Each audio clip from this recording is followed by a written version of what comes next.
carrying games and getting tons of damage in autoloaders and auto reloaders can be a big problem of a lot of players, and we are going to have a look at how you can actually play these things to do a ton of damage, get more assistance and be able to carry your games to increase your win rate and end up doing a ton more of an impact within your game. So we are going to look at 3 examples in today's video, which I think are really good examples of how you can play the various different types of autoloaders in the game. And of course the first one we are looking at is of course myself in the Progetto 46, the tier 8 Italian medium tank that is very powerful in the right sort of situation, and we're going to see it played in probably the best game I've probably had in this tank, or at least living up to the name of course, my account. But the key thing that I wanted to show with this one is that when you're in a match where you have of course a top tier vehicle, this is a top tier match, we're not going to kind of pretend like it's as hard as it is when you're in tier 10 games, because of the fact that sometimes you have to buy premium, etc. When you're in tier 10, and of course even in this tier if you're wanting to pen some of those heavies. But the good thing about having autoloaders is, as you know, is having that high potential alpha damage all in one go, and of course being able to deal with that damage in a burst, which gives you that advantage when you find yourself in a position where maybe the opponent can only hit you once. But in this game, what you see here is a really good position. You can use this yourself if you're playing in the middle. You get protection not just from the tanks that are over here, but you also can get shots onto the people that push aggressively into the town. Now this building right here, it's going to stop you from being hit from anyone that pushes here. It's going to stop you from being anyone here. The only real position that you have to be worried about is of course where the 112 was, but because he was looking in the other direction trying to get safe, we ended up taking him out and got ourselves a nice little extra amount of damage in this game, and it's just super easy damage. Now that position is something that you can use in all of your tanks, and when you have an auto reloader, because of the fact that, you know, sometimes you can catch people out in one, you can do it again. And uh-oh, here we go, another opponent trying to make the same mistake of pushing. Now we see the Tiger P. I didn't want to aim or sit there for too long, because you never know, he might have been able to snap me. And when you're in a top tier game, you don't want to be throwing away your hit points to players that probably don't need to be you know, hitting you. But at this game we are going to save that round, and of course because we're in an auto reloader, the reload gets better when we save up those shells. So we just take the full reload, and now we're ready to deal with this Tiger P if he does decide to push again. And of course he does decide to push, and uh-oh, much like the 112, we put 2 into him. Can we get the third? No, we can't, not quite, but we do get a decent amount of damage there, picking up 2,900 so far. So it's been a nice one in so far as it is right now. Now my platoon mate is also playing in the Progetto 46, which is to all intents and purposes, when you're playing in a combined platoon of this tank, it is pretty lethal. I mean, this tank is one of the better tier 8 mediums in the game, and definitely within the top 3, I would say, as being a tank that most people can play. Now we hit the Leo here. He is of course in the same position. He's probably still tracked, so we put in the extra 2. Now there is a TVP VTU who's decided to YOLO along with the Indian Panzer, and unfortunately it does take out my platoon mate, which is super annoying, but it leaves us to carry this entire game as it is right now. Now we are up by hit points by about 2,000, so it looks like we are probably going to win this game, but we don't want to do anything silly, and we're going to just wait here, see what the opportunities that the enemy team are going to give us at this moment in time. And that is what a lot of autoloaders try and do wrong. They try and just YOLO in, try and do silly things, and of course what we do there is hit the OI who's pushed out, and of course we managed to get a lucky one in there with the second shell. But he's now a one-shot, which allows us to basically farm him up if we do manage to. The GW Panther, who hit my platoon mate earlier, of course manages to pixel me into the side, and of course with the balanced stun mechanic that you get, makes you useless for about 10 seconds. But with 3,000 damage under the belt. We want to push forward and we want to get more damage, but I'm a little bit hesitant because we have, of course, the Indian Panzer, we have the Leo, who are going to be trying to make some plays. And talking about the Leo, he does push up into this position right here. Now, I don't quite know why he pushed into this position. It would probably have been better to sit in this bush right here. He probably wouldn't have got spotted. He'd have been able to spot me and probably got some free damage into me. And of course, the Indian Panzer may be over in this bush. He might be trying to poke over here. He could also be in this bush here. So I don't want to pull out here to try and get a shot. And of course, the best option for me is to double check what the Leo's doing by checking in the third person, going like this. Oh, Leo's looking over here. Doesn't look like he's going to snap me. I'm going to pull round, I'm going to finish him off because of course we're proxied. Once he's out the way, it allows us to free up what we want to do in this game, since, you know, we're not forced to do anything. And it looks from the minimap as if the Indian Panzer is going to try and make a play against the 50 TP. But as you saw earlier, one of the most broken positions that you can use, yes, they can stop and they can aim at you as well. But the Indian Panzer is about to do what the rest of them did wrong, and uh-oh, another free shot of damage into him, and rather than try and push in, he of course tries to turn to deal with me, and we get one into him, bit of a lucky one there, but we were just trying to get a free shot into him. Indian Panzer just trying to side scrape, 50 TP's coming up to help me out from behind, he's going to get a free shot into him, we put another one in, and there we go, we finish him off with the final shot in the clip.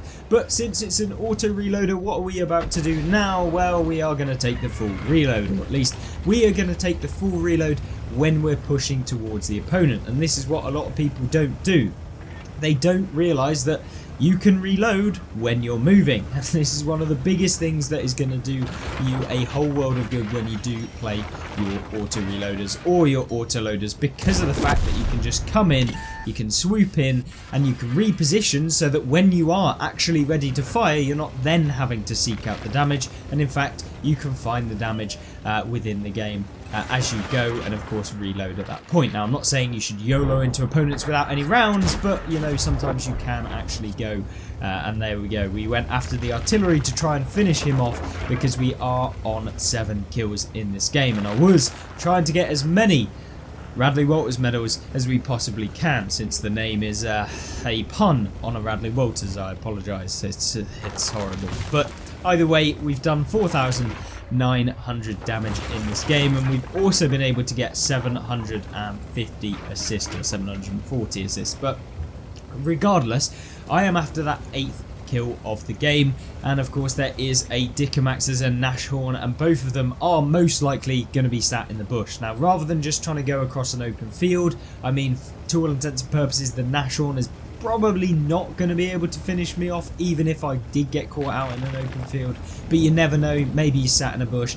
So instead we do the safe tactic, which is essentially pushing around, and then we push up to this location here, we put one into the Nashorn, set him on fire, second one goes in, artillery tried to steal that final kill, and then it's just the Dickomax on the enemy team who is trying to avoid us. Maybe we could even get 9 kills in this game. It depends if the Dickomax is on our side, and instead he tries to push the Achilles, and the Achilles tries to shut him down and successfully does that as they trade, actually. So yeah, a really nice game. We picked up 5,300 damage, and we got some blind as well on the Leo as well earlier, where we managed to get an extra couple hundred damage as well, picking up 5,600 total damage and a little bit of assist as well. So a really nice game from the projector, and you could see just how powerful it is to use those positions, which typically you'd only get one shot, but you end up getting multiple instead. Now, this next game is a great example of a traditional autoloader, and we are looking at the Charfuture 4. This is not played by myself and is in fact played by Y41 Ways,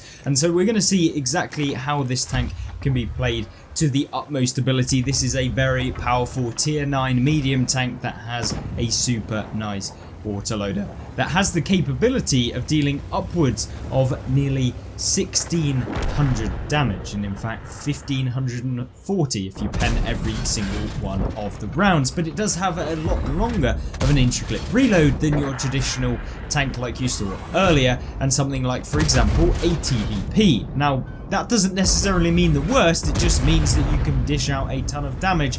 You just have to be very aware of the opponents that you can face to come away with every single round being penetrating, and of course every single round actually hitting. And you saw there, all 4 rounds managed to pen and an easy 1500 damage so far. Now the player here does push into the bush where he currently is right now so that he can be able to get some shots onto the opponent's tanks, things like for example the FE 4005 on the enemy team. This is a great position when you do secure this flank, because of course you can get spotted from things like the K91, but because there are so many bushes in between him and the K91, it is not really possible to be spotted unless of course he comes forward or a light tank appears, but picks up another decent amount of damage, an extra 1200, penning 3 shells.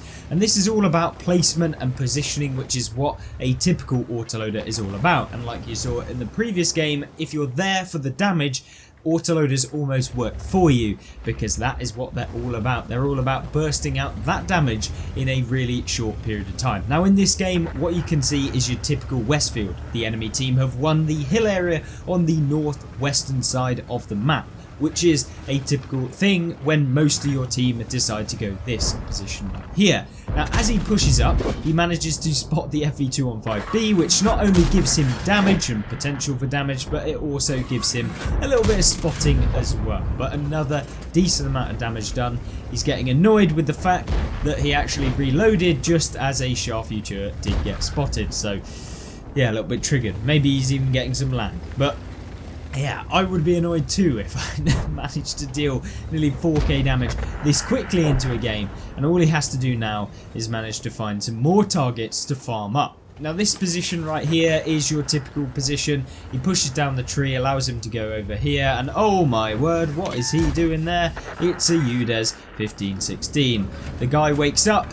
He manages to place one into him. He's probably going to take a UDES round here. Maybe the best position for the UDES was to actually just YOLO down the hill, which I believe he tries to do right here, but unfortunately for him, he is going to take another one here. And there we go, the fire sets him alight and of course finishes him off. So a little bit of luck coming in there, but still a really nice little play. Maybe you shouldn't have rammed the UDES, probably not the best idea, but at the same time, you know, when you've done this much damage, maybe he was thinking he was going to get pumped from, of course, the middle ridge, which you can see over here. This is where the typical tanks, once they've won the hill, will slowly make their way down here, and then, of course, get any shots into the side of you when you do come down to this position.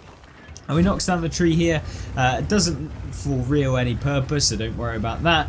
But what he does do is he is going to be the one that is going to try and spot for his team, which is what some of these autoloaders can do, because even if you are out of shells, you can still use the core mechanics of the game. And a lot of people forget this, is that these tanks typically have decent view range too, and that allows you, when you're reloading and when you are waiting for your rounds to come up, or maybe even as you're pushing, you can spot your opponents, you can use it when repositioning, and you can get some extra damage. And that is exactly what happens here. The Wafflepanzer IV gets spotted, probably one of the more dangerous tanks on a one-on-one situation that you could find. Now he gets one in, maybe a little bit greedy, but at the same time he kind of has to do this because he needs the Waffle to be a one-shot, and that is exactly what he is now. So he took the risk. It's something you have to do in World of Tanks in these sorts of vehicles. And then for some reason the Object 283 is like monkeying it down off of the cliff, and yeah, I mean, great idea that was, and he gets quickly taken out by the UDES 1516 on his team. But there is a Charfuture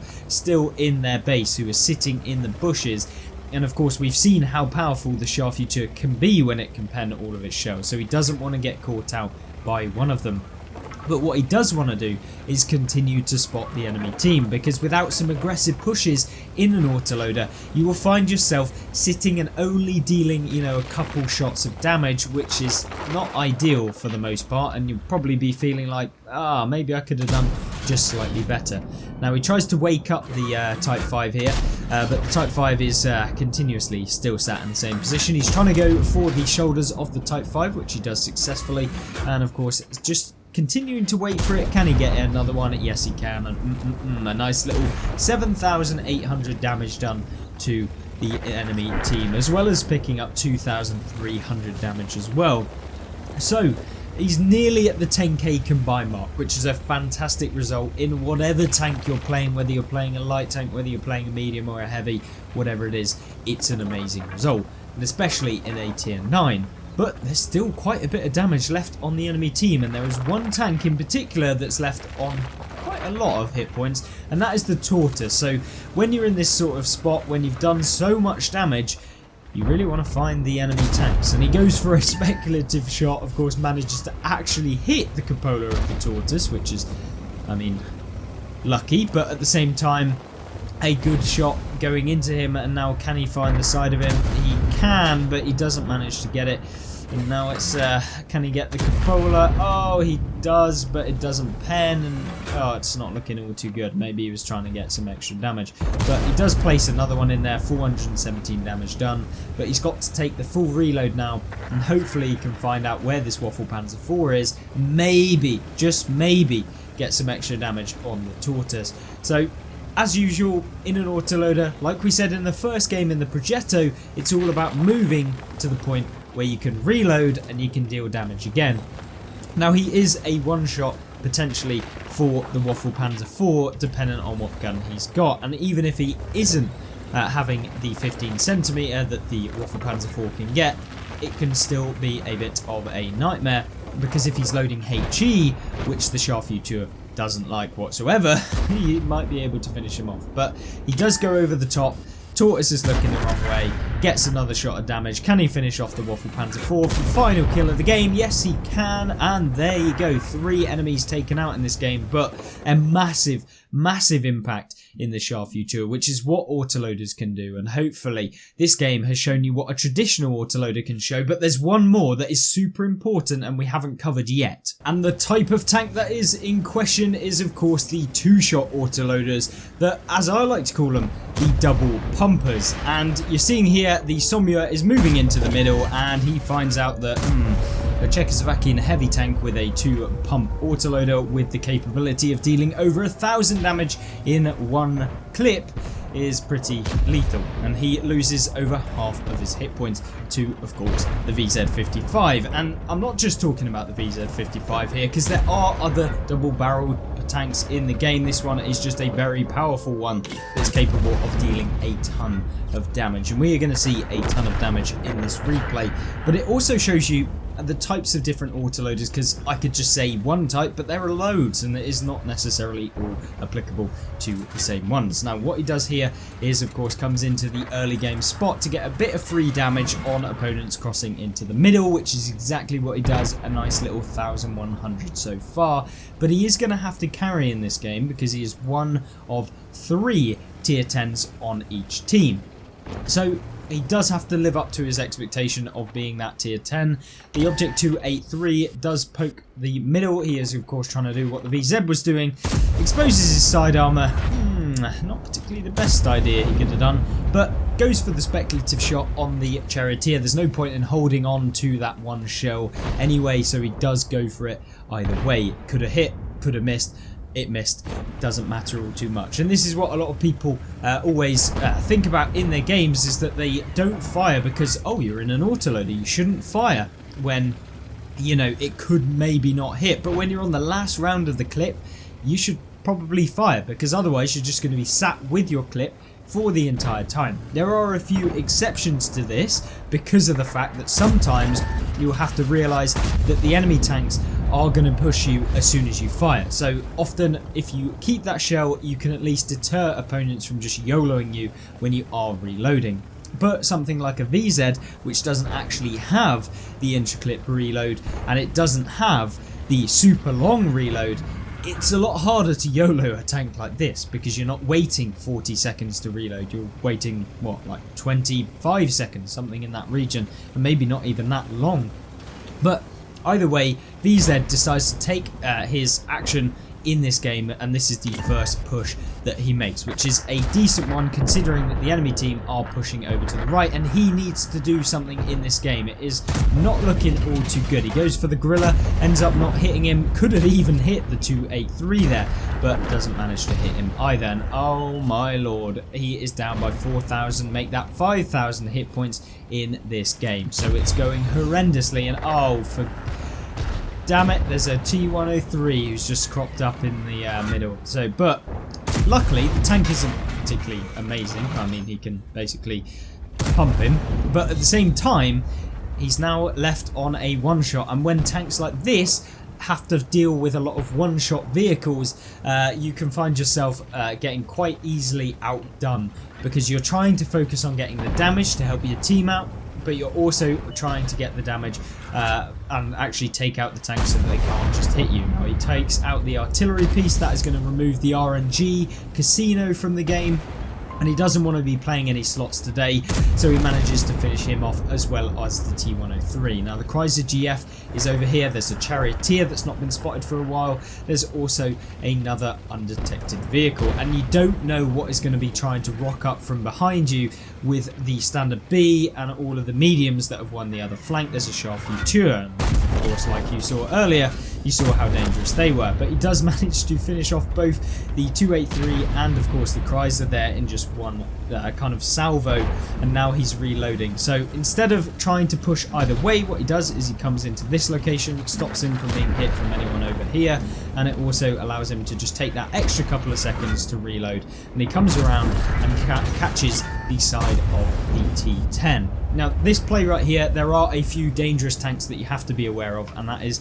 the VK1001P. Now I'm not saying the VK1001P is dangerous, but in this game, because he's behind him, he could get a shot of damage if he overexposes himself over here. So what he does is he tries to push here and then consolidate the map control, because if you don't consolidate map control in an autoloader, you will soon find yourself outgunned, outmanned, and on a long reload to the point where you can't impact the game. The T10's looking the wrong way and gets taken out pretty quickly, and now he's going to put the 60 TP in a bit of a terrible spot.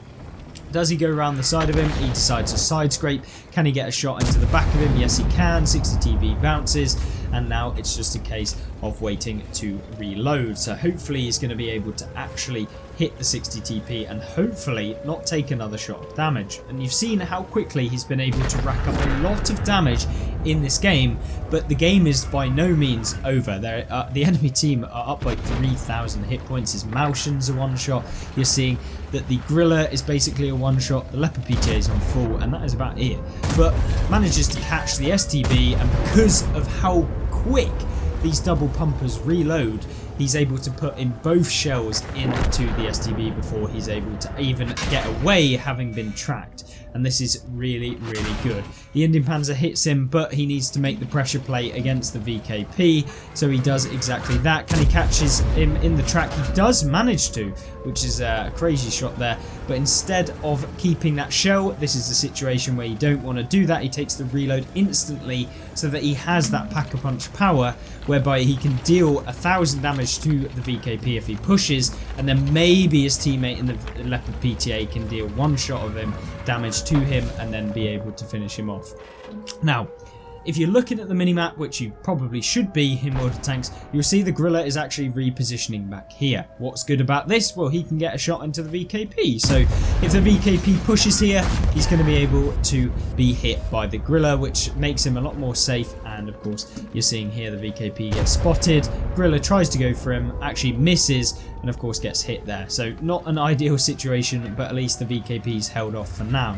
But enemy team are in the base. The Charioteer is in fact in there, and the VKP is holding them off. So yeah, within the next minute and a half he has to do something, and with a Standard B that is kind of in no man's land somewhere around the portion of map in front of him right here, he could potentially be coming around. Maybe he's repositioned into the middle, maybe he's sat waiting on a corner over here. You don't really know, but with the push here, making sure not to get proxied until the last second, he is able to push the Charioteer, and unfortunately for the Char, he is not on enough hit points to bounce any rounds, and there you go, an easy bit of damage again.